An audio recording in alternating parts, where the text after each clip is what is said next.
Hello and welcome to Australian Agenda. I'm Peter van Onselen. Thanks for your company. This is the final show of the year. It's been a big week in politics. We'll take a look at the reshuffle in particular, but also politicians' pay rises which have come through. And we'll also look at the year that was 2011. The politics of it started with the fallout from the Queensland floods and the political reactions to a flood levy, and it's had ongoing negativity from Tony Abbott throughout the year. We'll look at that as well. Joining us on the panel for this special final episode is the former leader of the Labor Party, Mark Latham. Thanks for your company. Good morning, Peter. Former member of the front bench of the Howard government, Ross Cameron. Thanks for your company. Good morning, Peter. National Affairs Editor at The Australian, Jennifer Hewett. And Editor at Large at The Australian, Paul Kelly. Thanks for your company. Paul, this week it's been about the reshuffle. What do you make of the reshuffle? I think the point to make about the reshuffle is that an end-of-year reshuffle like this was a very sensible move on the part of Julia Gillard.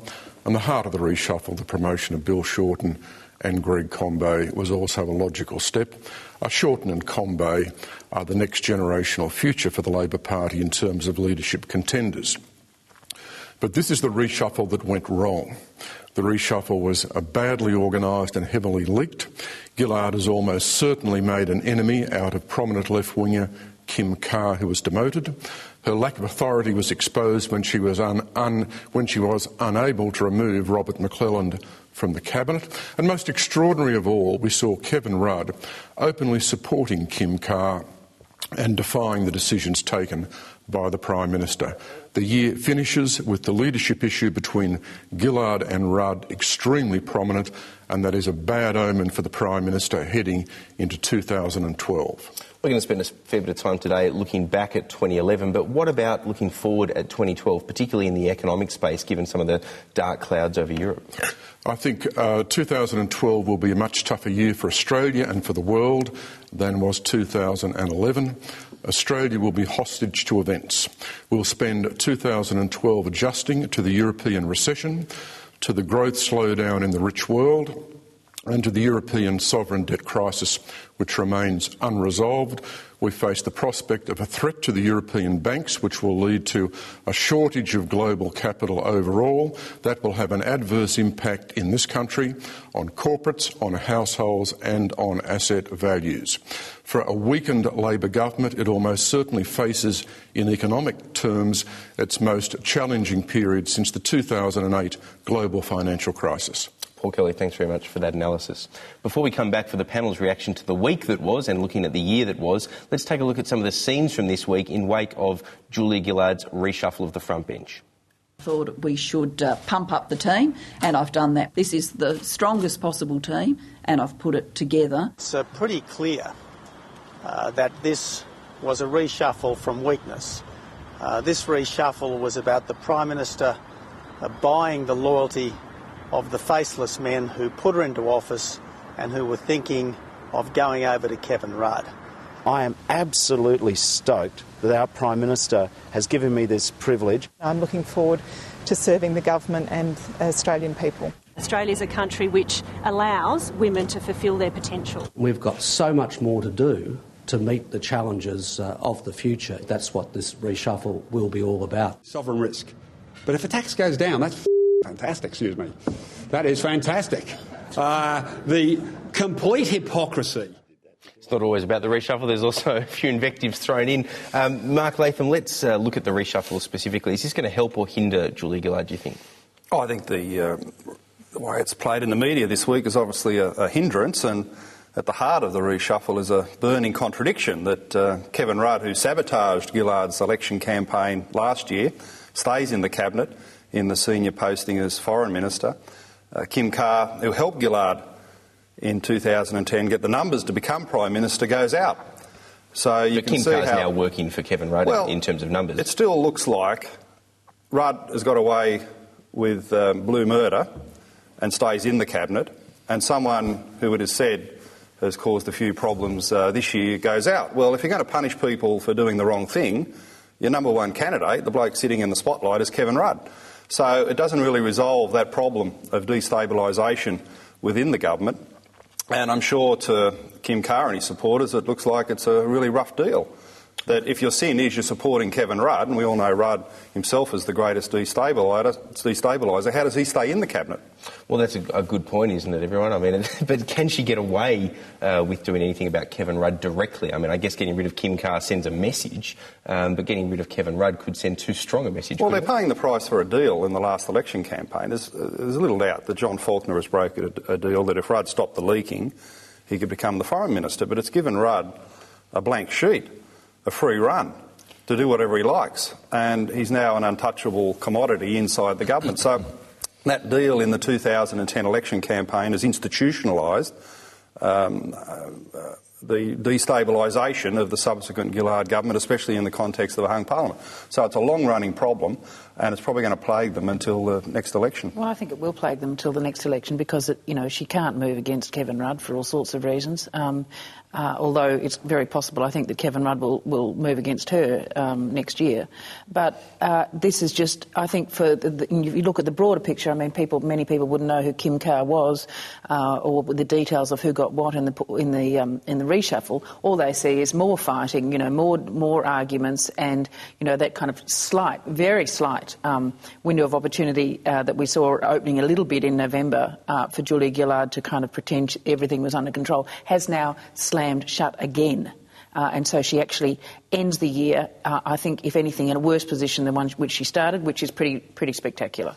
Ross Cameron, you watched plenty of reshuffles during the Howard years. I mean, one of the arguments that I think Tony Abbott uses is that reshuffles are not necessarily a good thing because the people that get rewarded never really remember that too much, whereas the people that lose their positions are always not only unhappy but bitterly unhappy and have a good memory to that effect. Well, I mean, the problem for a politician is once you get passed over or dropped, that usually signals the end of your political life. I mean, and essentially every political career ends in failure, and that's usually the signal that you've failed and that it's all over. So unless you're Bronwyn Bishop and you're part of Tony Abbott's front bench and you become a cabinet minister after there are exceptions, and every now and again somebody does a Napoleon from Elba and sort of, charges back. But I mean, I have, in relation to the Rudd factor, which, let's be honest, is this massive spectre hanging over Julia Gillard in everything that she does. She's got sort of Bob Brown on one side, she's got Kevin Rudd on the other, and she's got Tony Abbott coming on a front on. And it's a hard life. But I've been interested by the way she's managed or not managed Rudd. And what she has done, as I think Mark said, John Faulkner has fitted her up with a bloke who is saying to her in the middle of an election campaign, I'm going to destroy your prospects from the inside, and he's done a deal. So then she's stuck with him. She's got him there. And there's been about 5 things she's done that look to me like a deliberate attempt to poke him in the eye. So she's announced the Asia Review, but it's run out of her office, not Foreign Affairs.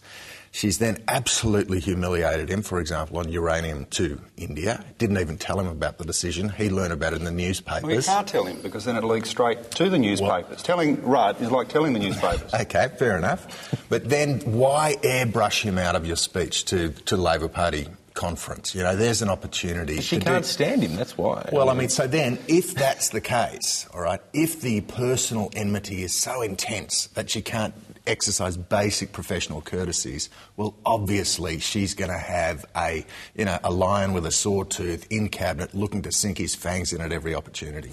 I mean, the point is she doesn't know how to deal with Rudd.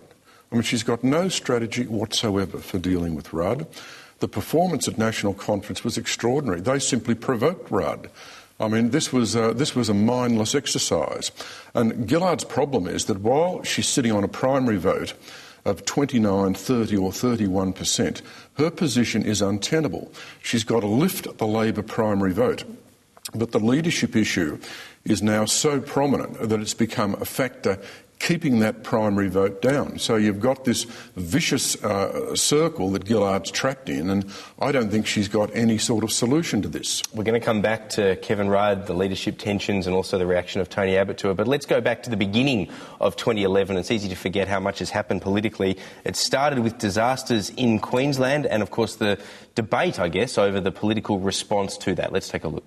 Summer of 2010-2011 will be remembered as our summer of sorrow. I have taken a call from President Obama, who rang specifically to say that he is thinking about the people of Queensland and the people of Australia at this very difficult time. It was a powerful symbol for them of what it means to face the elements, of what it means to endure, of what it means to be Australian. Whatever political disagreements we might have, she has shown a decent heart. There are no easy choices left now, so in making further budget cuts there's going to be some pain around and people are going to have to recognise that. Well, there are concessional loans, but I think they should be extended to businesses which have suffered consequential damage, not necessarily been physically damaged by the floods. This is in our economic interest and so we should get it done. We think it's cutting off your nose to spite your face to cut climate change programs to fund disaster relief. There is fat in the budget. The money should be found without a levy. We should pay as we go. Sounds a little trite to talk about the politics on the back of such serious disasters that started the year, but there was a lot of discussion about whether or not Julia Gillard showed enough emotional reaction to what was happening when she was standing by Anna Bligh during it. There was then a lot of discussion about what the implications may or may not be in relation to the support or opposition by Tony Abbott of the flood levy. What did we make of it? I mean, are these still important issues in the context of where we landed at the end of the year, or is this just come and gone in the minds of most voters? I think it's kind of come and gone in the minds of most voters, although it did cement, I think, at the time, the idea that Julia Gillard, wasn't very good in kind of big national disasters. On the other hand, look at Anna Bligh. I mean, she was everybody's heroine, and she's kind of now in almost as big a trouble as Julia Gillard. So I think in that sense it's temporary. But in terms of the levy, I think it cemented people's views that this was a government that preferred, gesture politics and kind of hiking taxes. And that's, I think, Tony Abbott, that's just one of the things that he's using against the Gillard government, which remains effective. Paul, do you agree with that? Yes, I do. I think the government should have financed the operation through spending cuts. And I think what's revealed here is the instinct of this government to look to tax increases. And I think this is going to be a problem for the Gillard government because we now face the prospect of this economy. We've got a problem with costs. This is becoming a high-cost economy, and the idea of ongoing tax increases in this climate is, I think, going to be a real problem for the government. The other point to make about the disasters, of course, is they had a pretty substantial effect on the economy. I mean, growth came off very substantially because of these disasters. Peter, I feel a lot better coming into this summer season when we often have the disasters because now in Cabinet we've got an emergency management minister, Rob McClellan. So whenever the rain starts falling or the wind picks up, Rob will be racing to his office getting ready to manage the emergencies. So I feel much reassured that this summer, for the first time, we've got a dedicated Cabinet minister ready to deal with these state government responsibilities. So the serious point is that it's a reminder of how silly it is to have a Cabinet minister managing things that the states do. And just coming back to the reshuffle, you've now got 4 Gillard Cabinet ministers, Chris Evans, Rob McClellan, Peter Garrett and Mark Butler, who have got responsibilities that would normally sit outside the Cabinet, that she's governing from a position of weakness. She's got to accommodate 4 people, give them a cushy job with very little responsibility, just to prop up the numbers in the caucus. But for this summer, at least, Australia is safe under the management of Rob McClellan. Well, it's reminiscent, those extra people in Cabinet, is reminiscent of John Hewson's all-encompassing front bench after he lost the 1993 election, where he really felt the need to keep as many people happy as possible but he before never losing had an emergency management. That is true. A major oversight. How have we ever survived? Never got that for over 100 years without this person in Cabinet. Now, Jennifer Hewett mentioned that it's probably come and gone in the minds of voters. The next issue that I want to look at certainly hasn't come and gone. It is the carbon tax. Let's take a look at some of the debate over the carbon tax throughout 2011. There will be no carbon tax under the government I lead. It's a scheme that would start with a fixed price for a fixed period, effectively like a tax. She ratted on Kevin Rudd and now she's betrayed the Australian people. Do you accept the fact that you've stolen an election with a false promise? Oh, Alan, what a load of nonsense. Pricing carbon is the right thing to do, and I said that during the election campaign. No, you did not. Yes, I did, Alan. This Parliament has no mandate for a carbon tax. For this Parliament to seek to impose A carbon tax would be a betrayal of democracy. We will stare down the dishonesty of the Liberal Party. We will stare down its fear campaigning. We will stare down its bitterness. We will stare down its lack of leadership. This is a tax on every single Australian. It's a tax on you. If we are going to drive this clean energy future, we must price carbon. We will be opposing this tax in opposition, and we will be rescinding it in government. The government can keep the carbon tax out of the budget, but it can't hide its impact on every Australian's cost of living. Ross Cameron, certainly the carbon tax dominated 2011. The government, I think, hopes that it won't dominate at least in the same way in 2012. What's your view? Well, I think a significant challenge for this government right from the start has been this question of legitimacy, which arises out of two events. Firstly, the way in which Kevin Rudd, Australians went to bed one night with a Prime Minister they elected and woke up the next morning with a Prime Minister they didn't elect, and they were shocked. I think Labor significantly underestimated the impact of removing a Prime Minister. You can remove a Leader of the Opposition without too much pain because people don't feel invested in the way that they do in a Prime Minister they have elected. And so then there was all of this argument about whether Julia was actually going to move into the lodge, because it felt like sort of Brutus was moving into Julius Caesar's house. And so then that was this issue of legitimacy. And then when you saw Labor's numbers in free fall going into the last election, where 700,000 less Australians voted for Gillard than voted for Rudd, and 70% of those votes primary preferences went to the Greens, which is why you get this sort of schizophrenic Labor leadership looking from Abbott to Bob Brown and back to Abbott and back on every issue that comes up. But the key thing was that Labor's numbers were falling. Julia was sent out to stem the bleeding, to sort of wrap a tourniquet around the wound, and she said, in order to save an election, there will be no carbon tax under a government I lead. She barely hung on by the skin of her teeth. If she hadn't made that commitment, she would almost certainly have lost.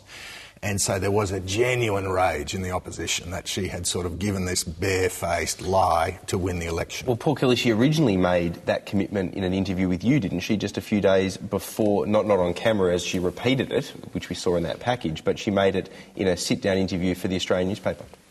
Oh, yes, she did. She made it absolutely clear in that interview on the eve of the election that there'd be no carbon tax. I think that was a significant commitment. It was a very deliberate commitment made in the last week of the election campaign in what was a very, very tight campaign. Look, the core point about this is that in the election campaign, Gillard's policy was only to introduce a scheme after there was a political consensus established. So she changed her position dramatically after the election in order to make minority government work. And the difficulty the government faces is that there's been a change in the global outlook. These sort of schemes are in retreat to a certain extent because of the economic problems in both Europe and America. And that is the problem she faces. We are pushing ahead and the rest of the world is marking time. It's not the only problem she faces in that sense, and that's why I think there's been a bit of a mistake. And everybody congratulated each other when they got the carbon tax through. There were all these scenes of jubilation. Well, to me, it was the ultimate definition of a kind of Pyrrhic victory, because outside Parliament, there's an awful lot of people, the majority of people, who don't like the idea of a carbon tax. And people now say, well, that's okay, it's now settled, it'll disappear as an issue. What won't disappear as an issue is the fact that electricity prices are rising. They're steadily rising. The carbon tax is certainly not the only thing responsible for that, and there will be some compensation for it. But people won't add up all the sums. What they'll see is their electricity bills are rising and the carbon tax has got something to do with it. And I think that is going to be a very hot issue in 2012. And, I don't think the government's actually registered that. But Mark Latham, at the same time as that, everyone, or a lot of people, criticise Julia Gillard for not standing for things, yet here she is, laying it all on the line for a carbon tax, something that she promised that she wouldn't introduce before the last election, yet she still gets kicked for it. Well, it's a funny policy and the political class get worked up about it, but in the reality of the program, sure, there'll be a carbon tax, but there's also a massive compensation program, which means that for the vast majority of Australians, there'll be little impact on carbon consumption. And at its heart, the policy is more an income redistribution mechanism than a big environmental measure. And wouldn't Labor be better off to sell it that way, to try to sort of, in a sense, bring back its base? Well, I mean, normally when you want to do income redistribution, you say that's what it is, and you do it through the budget. So there's sort of a surreal element to this policy that the political class are all worked up about it. I think as people get their compensation, it starts to bed down in the electorate, other than the point that Jennifer made about electricity prices, and everyone will, especially Tony Abbott, will blame rising electricity prices on the carbon tax, although the linkage is not too clear. I think the other interesting thing about this program, and it's sort of a forgotten element in the debate, is that the government has put aside $10 billion for so-called industry development. This is the biggest industry slush fund in the history of the nation. And if you read Andrew Charlton's excellent quarterly essay, where he points out that the technologies aren't ready, the businesses aren't established to absorb this money in any productive way. This is going to be, in terms of waste and mismanagement, one of the most interesting issues in federal politics in the next couple of years. How can you spend $10 billion on industry development when most experts say that the so-called clean energy technologies aren't there to absorb that money in any productive fashion? So in terms of back to the future policies, where you come up with these sort of centrally planned industry management strategies by government, government in the long history of Western democracy has never been able to plan a single industry, none ever, with any success. And now our government's put aside a massive amount of money, making out that they can sort of manage and manipulate the development of these clean energy technologies. It'll end up, I think, being the greatest waste of money in the history of the Commonwealth. It'll make the education revolution and pink bats programs look like a Sunday picnic. Well, there's no doubt that the carbon tax was the big issue of 2011, but it wasn't the only taxation issue of 2011. We're going to take a commercial break, but when we come back, we'll start by taking a look at the mining tax and what its implications are. Stay with us.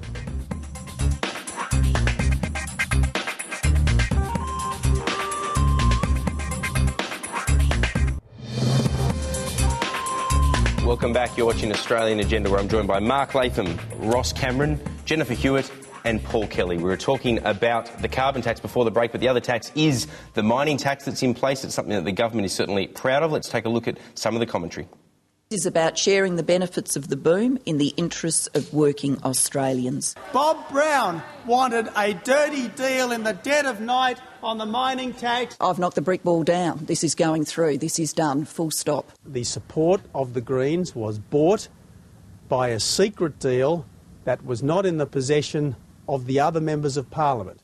Paul Kelly, a lot of discussion about this mining tax. Tony Abbott says that he will repeal it if he's elected as Prime Minister. It's quite different to the original version, which acted as a bit of a precursor to Kevin Rudd's removal as Prime Minister before Julia Gillard negotiated a new deal. What do you make of the new mining tax? This issue was mismanaged right from the start, from the time of the Rudd government. We should have a mining tax at this point in time. The economic case for it is overwhelming. But the tax we've got is a third order or fourth order outcome. It's the result of compromise piled upon compromise. And of course we've got this tremendous conflict between what the industry is saying they'll be paying and what the Treasury is saying that the companies will be paying. The Treasury says it'll raise about $11 billion across the forward estimates, but the companies seem quite happy, and some of the big miners think they'll be paying virtually no money at all. So we'll have to see where it goes, but essentially this issue has been grossly mismanaged. Well, I think we do actually have a mining tax, quite apart from the federal one, and it's state royalties, and the states are never going to give up that right, and that contradiction. You're a West Australian from way back. I'm a West Australian, you just don't like to see the state rights getting inhibited. Well, I mean, it was quite interesting. Eric Ripper at the conference, one of the most interesting contributions that he made was he said, you don't actually understand what this is doing to West Australian Labor, and in Western Australia, people don't think of it as a tax on companies, they think of it as a tax on them and their jobs. And I think, so that's one issue in Western Australia, which is where it's absolute poison, to a slightly lesser extent in Queensland. I think it's easier to sell the mining tax to the public in general than the carbon tax. But even so, I don't think it's been thought through. It certainly won't get the money, and that the government thinks it will, one. But two, it's also just in complete contradiction of this idea of the states being able to raise their royalties, which they will. But by the same token, Ross Cameron, how does Tony Abbott get away with not proposing any alternative other than the repeal repeal of this mining tax when most elements of business, government, public policymakers agree that some type of reform to a profits-based tax is worth looking at as long as it can receive state agreement vis-a-vis royalties? Yeah, I think Tony Abbott gets away with it in part because, as Paul and Jen say, it has been so badly managed. And it's part of this narrative of significant Labor policies that are just announced before any of the parties who are required to make them work have been consulted, and before any of the groundwork has been built to create that community consensus. So here in the tax, it was designed, Rudd announced it without discussion with anyone. It became one of the three things for which he was executed. Gillard promised that it was one of the three things she would fix. The mining industry then ran a scathing, ruthless campaign against the government, which was incredibly effective. And so the government gave three concessions. One is they could write off historical projects. Two is they could get dividends for their future capital. They could get a write-off of future capital expenditure. And thirdly, the Commonwealth underwrote any rise in state government royalties. And by the end of it, as Paul says, there's basically nothing left of the tax. Twiggy Forrest describes its impact on his business as an accounting rounding up error. It's so small. So it adds to this narrative of Labor constantly creating new... Julie will be remembered as the world leader in levies, charges and new taxes, but it's actually going to raise hardly any revenue. So even something you would think that a lot of Australians would be quite sympathetic to, Labor has managed to completely botch the execution. Well, from an issue that may or may not raise revenue for the budget bottom line to a very controversial issue, quite different, the issue of asylum seekers, the so-called Malaysian solution as a possible answer to that, and the fact that we've got two parties that both want offshore processing that have ended up in a situation where their inability to agree on any form of that offshore processing has resulted in onshore processing now, with the result of the High Court judgment during the year as well. This is, of course, the asylum debate. Let's take a look at some of the discussion about that. This will be controversial. I expect protests. I expect legal challenges. I expect resistance. Boats arriving continually at a rate of one per week since the Malaysian People Swap Agreement was first announced and since it was signed. The opposition has one objective here: to stop the Malaysia Agreement being implemented because they are scared it will work. We have an immigration minister who's trying to be as tough as he possibly can. Being so tough, he wants to beat up on children. You go to Malaysia and you go to the back of the queue. It will be a big blow to people smugglers. What is in effect a people go-round might be a good deal for Malaysia, but it's a lousy deal for Australia. Mr Abbott left the meeting saying he would consider these amendments. Why then does the government's latest draft legislation say that the assurances need not be legally binding? Apart from being insulting to our friends in Malaysia, there is no reason to assume that Malaysia would not honour the obligations. Amendments which will put beyond legal doubt the ability of the government to send people offshore for processing, provided they are sent to countries which have acceded to the UN Refugee Convention. Onshore processing, that's the obvious result, if the legislation doesn't pass. Now, to add to this, there's been another tragedy that we can report today. It's already been reported, which is that a wooden ship suspected to be heading to Australia and carrying more than 200 asylum seekers has sunk in Indonesian waters just off the main island of Java. Now, the early reports suggest that 33 people have been found alive and that perhaps as many as 200 others are still missing. Now, Mark Latham, another tragedy. This is not an issue that's going to go away politically either in 2012. How do you see it? Well, let's really be brutally honest about it. The boats sinking and families dying is a direct consequence of the so-called compassionate people who support onshore processing. Onshore processing is a magnet for people to pay people smugglers to get on boats that are unseaworthy and to effectively risk their lives on the high seas between Indonesia and Australia. And I just still find it an amazing disconnect between the way in which the Greens and the Labor left talk about this issue and the way in which reality deals with it. You can't be compassionate. But wouldn't these desperate people go somewhere else anyway? Wouldn't they be risking themselves heading somewhere else? You can't have a good soul. You can't have a good heart if you encourage people to get on boats that sink. And people just need to understand that the real compassionate policy is to stop the flow of the boats. Well, both parties agree that that's what they want to do. Both parties agree on offshore processing, but they can't agree on how. The majority Labor position now is onshore processing, and that's a magnet for children sinking on the high seas in these boats and dying. And it's very few times I'm ever speechless, but how to express the moral outrage that these so-called compassionate people continue to advocate this. Like the boat sunk today, Hanson Young will be out there on TV tonight saying, what we need is more of this, effectively. We need more onshore processing, and the government's got to do more of this approach. Now, these people should be silenced. There should be a way of shutting them up, because it's a moral outrage that they talk this way and they're allowed to pose in the public arena as compassionate people who are so-called left-wing. But, Paul Kelly, whether we're talking about the Labor left or the Greens, the Immigration Minister and the Shadow Minister, as well as the respective party leaders, they want offshore processing, but they can't agree on the model of that. Are more tragedies at sea like this going to result in perhaps some way of them coming to the table? Look, the present situation is completely untenable. The Australian government has no viable policy at the moment. Now, this is because of two factors. The first was the High Court decision, and the second was the inability of the Parliament to pass the amendments to the Migration Act because the opposition opposed it. So essentially what we've got now is we've got simply an untenable policy. So more and more boats will come. We had the Immigration Department tell us before all this happened that 600 boat people would arrive each month. Well, the initial numbers are higher than that, and look at where they're coming from. They're coming across the board. They're coming across the board. This is going to be a really serious situation in 2012, and the Australian Parliament has got to rethink this issue and give the Australian government a viable policy. We have to look at the option of offshore processing. I mean, the only viable solution to this at the end of the day is a form of offshore processing.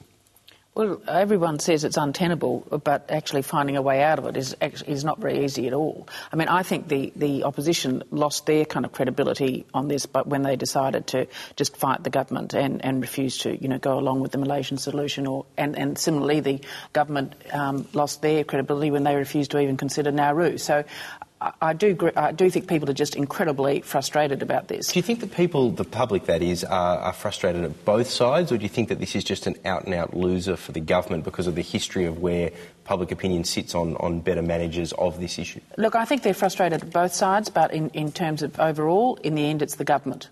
Because people are going to blame the government because they couldn't fix this for some reason. I mean, look, to some extent, it is unfixable, and there is great questions about whether, that whole Nauru solution would work, in the same way that it was reasonably effective in the Howard era. Many people in the Immigration Department don't think it would. Starting with the Secretary. Yes, but of course that doesn't, that's something that's yet to be tested. So I do think this is a really, really difficult problem.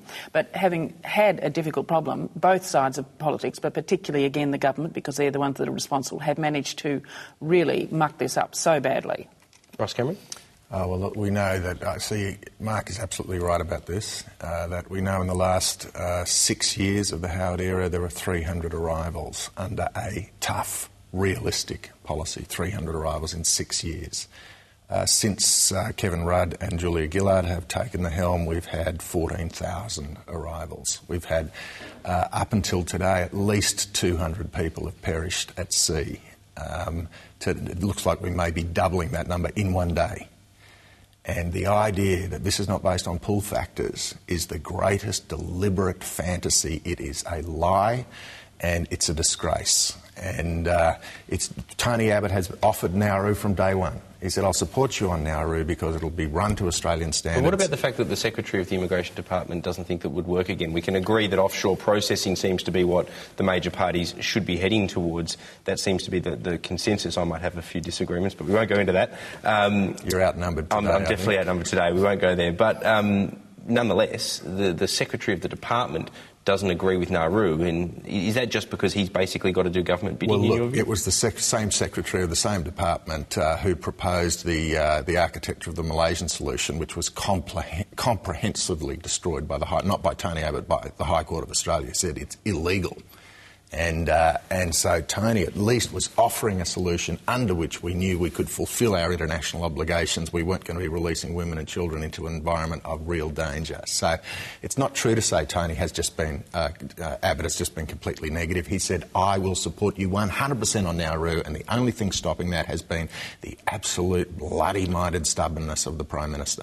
Hold that thought. We are going to take a commercial break, but when we come back, we're going to have a look at the elephant in the room. He's not sitting over there. It is Kevin Rudd, the ongoing distraction to Julia Gillard's Prime Ministership. Back in a moment.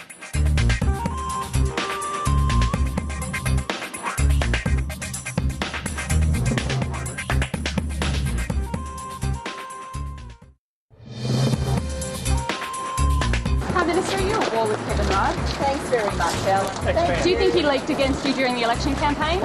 Should he be condemned by the party if he did? Kevin Rudd and Julia Gillard can't stand the sight of each other. Do you like Kevin Rudd? Look, Kevin Rudd and I are working together in the interests of the nation. I suspect she's trying to bring on a fight with him. Julia Gillard and Kevin Rudd have got to sort out their problems. If that means one or other of them leaves the government, well, so be it. Unless we undertake some serious organisational surgery, we end up being a third party. This is a thinly veiled attack on the Prime Minister for tolerating a party that's run by faceless men. This is a direct challenge to the Prime Minister. I will be leading the Labor Party till the next election. Every day between now and then, I will be fighting for Labor values. I understand that one Labor backbencher took a call from Kevin Rudd in the presence of a coalition member of Parliament and then told the coalition member of Parliament exactly what had happened. Julia Gillard is tough as nails, and she's going to lead the Labor Party for a long period of time. Do you like Kevin Rudd? Kevin and I are working well together. Prime Minister, do you like him? Look, Kevin and I are working well together. The reason I'm hesitating is because I don't like the, pop psychology of it all. Pop psychology or not, I'll tell you right now, Julia Gillard does not like Kevin Rudd. Kevin Rudd, the gift that keeps on giving if you're a political commentator. Mark Latham, you and Kevin Rudd were always close through your years in politics. Is there only one way to resolve this, and this is by her either dumping him or by him challenging, or can this go on through 2012 and Labor stand any chance? Well, it can go on in that Rudd clearly hasn't got a strong set of numbers inside the caucus, but it's in Rudd's interest, as he sees it, to keep on destabilising. So Rudd's in the box seat in that he's got this deal where he's the foreign minister. That came out of the last election, and he's basically got a licence to do whatever he wants. So they have institutionalised a big, big headache. Kevin is a force of nature. We've never seen anything like this in Australian politics. This makes Howard and Peacock in the 80s look like the Hare Krishna. Rudd is such a destabilising, non-stop networking force, on the phone to newspaper editors, on the phone to anyone who'll listen. Hillary Clinton on the phone. Oh, well, she's must by now trying to avoid him, surely. But he's a force of nature. And it's a force that Labor really can't handle in any proper, professional, normal political way. So it's going to be something that in 2012 keeps us all interested. I always think that my prospects as a media commentator or columnist will be absolutely stuffed if Kevin ever leaves. So I wish him a long and successful career out of self-interest in doing what he's been doing, because otherwise I find federal politics quite boring. The only thing that animates me these days is Kevin Rudd. So may long he reign. But the reason that Kevin Rudd is such a focus of attention, the underlying reason is because the Gillard government has been a bad government, has not actually worked very effectively, and because there are these doubts about her prime ministership that she's not been able to resolve. And it's all very well to blame Kevin Rudd for being able to destabilise her, but in a sense, she's, in the end, the responsibility comes back to her, and the fact that people don't have, including many of her own colleagues, don't have much faith in her. And in a sense, you saw that in the reshuffle. It made sense in many ways to have a reshuffle. I mean, to put people like Bill Shorten into industrial relations, for example, very sensible. But the way it was handled meant it's become a huge negative again. Yeah, sure. They are a bad government. Her work. They are a bad government. And on public policy, issue after issue, they've mismanaged things. But you just look at the last couple of months. There's Gillard seemingly getting a little bit of stability and momentum out of the Queen's visit, Obama's visit. And then it's almost like you can bet your bottom dollar. What's the one thing that will come up to jettison all of that and send her back onto the rocks? Kevin Rudd. It's almost guaranteed. So you can go through next year and maybe she'll have a few small victories in the parliament, she'll get a few issues up, maybe Abbott will stumble, maybe again people will talk about Labor momentum. You can be guaranteed that yet again the thing that wrecks all that is Kevin Rudd. So by his mere presence, by his mere force of nature, I think you're exaggerating the influence of Kevin problem. and not giving due weight to the problems the government has itself. But the combination is toxic. That's what I'm saying. Every government has problems. Every government has a rough patch. But this is a government that can never get out of a rough patch because it's got the Kevin Rudd factor to make it even rougher. But Paul and that is unique in Australian politics. But Paul Kelly, it is unique, but it's also a circle that they can't get out of, isn't it? Because for the government to recover, it needs a long period of stability. To get a long period of stability, it needs Kevin Rudd to not be there. It can't get rid of Kevin Rudd because it's in minority government, even with Peter Slipper's defection to the independent speakership. So it's in this sort of vicious circle where even when there are sort of early green shoot signs of recovery, Kevin Rudd, or at least speculation about Kevin Rudd, can bob up and ruin it. I think that's right. I think the present situation with Gillard as Prime Minister and Rudd as the alternative leader can't work for Labor. Gillard can't recover. So in that sense, she's doomed. The Rudd factor is just too large. The fascinating question, though, is can Labor make a successful transition to Rudd? How does Rudd become leader? How does this work? Because both Julia Gillard and Wayne Swan would have to go. How can the party organise a smooth transition? How would it be seen? Would it be seen as just recycling another failed leader? What explanation would the party make to the Australian public to explain the recall of Kevin Rudd? I mean, the bloodletting involved in this would simply be enormous because feelings about Kevin Rudd are really intense. So I think one of the fascinating questions here is, does the alternative work? Can the party actually successfully move back to Kevin Rudd? If you were Kevin Rudd, Ross Cameron, wouldn't you just change from his current tactics? His current tactics seem to be to work through the media to sort of help elevate his options of a return. But as Paul's sort of alluding to, that sort of creates an increased level of tension with some of his colleagues. He's better off to just sit back, isn't he, and let a bad government, as Jen Hewett calls it, continue to be a bad government and then see them come to him, and equally not introduce any form of retribution. I mean, at the end of the day, Kevin Rudd, politically speaking, wins if he comes back. It doesn't matter who's around him. Sure, it is an absolutely stunning outcome that he's even been contemplated. And the fact that Labor are forced to look down the barrel of a choice between a Prime Minister who has not moved between the killing zone of primary votes between 26 and 32% over 12 months. It's the worst performance in the history of Newspoll over that period of time. And that's why gravity is just going to force the marginal seat members to act. They cannot just sit there and just voluntarily commit hara-kiri. And the only option they've got is to go back to Rudd. So I agree with Paul on that. They're facing this diabolical choice. Kevin should just sit back and do as little as possible. You say the only option is Rudd. I mean, does everyone agree with that? Stephen Smith, Simon Crean, Bill Shorten, Wayne Swan, are these options? The only possible option out of those, I think, would be Bill Shorten. But that would be very difficult for him, and that would have to be the party coming to him and asking him, because the last thing he could afford or would want would be to be accused of, knocking off the female Prime Minister. And only at the end of next year, wouldn't you think? He'd need to spend a good solid year in Cabinet, wouldn't he? You'd think so, but that's the only possible alternative. But I think despite all the difficulties, as Paul has alluded to, and all the contradictions involved, Kevin's still more likely, I think.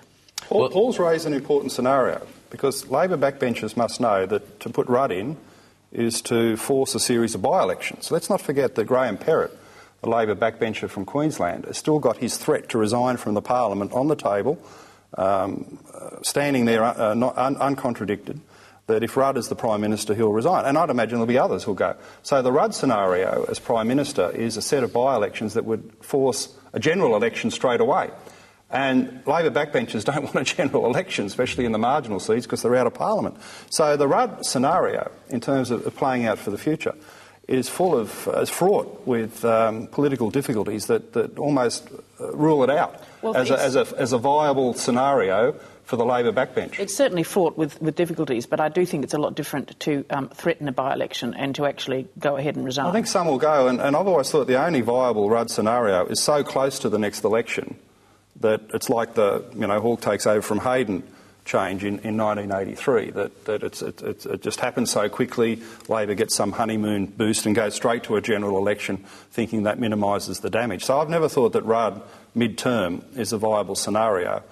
He can't possibly think that, but I think, for him it's like heroin. He can't stay away from destabilisation and the media. But the interesting thing is whether Labor could organise a sort of repeat of the Hawke-Hayden scenario, because if you look at how Labor can maximise its vote at the next election, you would think that one way would be to put in Rudd as leader and go to an election 5 weeks later.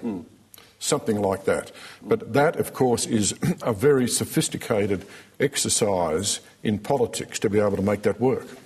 Well, one of the reasons that Labor is in this situation, of course, is the relentless negativity of Tony Abbott. Some people like it, some people hate it, but at the end of the day, it seems to have worked politically. Let's take a look at some of that discussion throughout 2011. One thing Mr Abbott is good at is running fear campaigns. It's bad policy based on a lie, and I think the public are reacting to that. Tony is the master of the negative.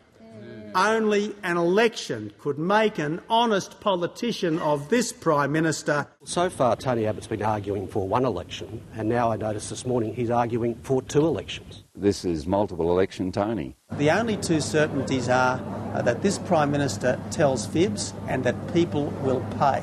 Mr Abbott is running a scare campaign, making figures up in order to scare Australians. You know what Tony Abbott's policy is?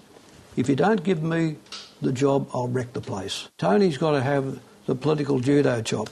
That's what Tony has to have. Paul Keating has always been the master of colourful invective, and I guess he's been trotted out to defend the Prime Minister. If they believe Paul is such a great candidate for Prime Minister, they should find him a seat. He did a great job last time. But I criticise the judgment of this man in associating himself with extremists, the judgment of this man in associating himself with gross sexism. The truth is, he is acting more like the love child of Sarah Palin and Donald Trump. Paul Kelly, there's no doubt that Tony Abbott was very negative in 2011. Does he have to change from that to some more positive messaging next year? Well, the first point about being negative, it's been a brilliant success for Tony Abbott, and the lead the coalition enjoys is because of Tony Abbott. No other Liberal leader could have delivered this sort of lead. So that is the first point to make. And that, of course, is part of this debate about the negatives. The reason Abbott's negatives are so hated is because they've been so successful. Having said all that, yes, I think there is a need for Abbott to reposition to a certain extent. He needs to maintain his campaign against the government, but I think he's got to be careful about the extent to which he is seen as being too negative, and he needs to make some modifications in that particular respect. And Jen Hewett, is there any risks on the horizon for Tony Abbott beyond simple sort of issues of negative versus positive messaging? For example, alternative leadership rivals, or is he safe? Well, I think he's safe unless something, unexpected happens, because, everybody is assuming in the Liberal Party they're going to win government with Tony Abbott. But that doesn't mean that people aren't kind of, muttering and unhappy about, various aspects of his leadership. And that will continue. And if... really, in that sense, his biggest ally is Julia Gillard, because the problems in the Labor Party mean that people don't have to, really focus on. There are problems in the Liberal Party as well. But I do think that Tony will have to transition in 2012. I mean, I know it's easy to say, but voters in general want a bit of hope and a bit of enthusiasm and a bit of positivity. And, and Tony Abbott's negatives are very, very high. Well, it has been a big political year. We've tried to cover it as best we can, but we are out of time. Former Labor leader Mark Latham, thanks for your company. Ross Cameron, former frontbencher in the Howard government. Jennifer Hewett, National Affairs correspondent for The Australian, thanks for your company as well. And once again, Paul Kelly, special thanks for your company each week this year on Australian Agenda. We appreciate it.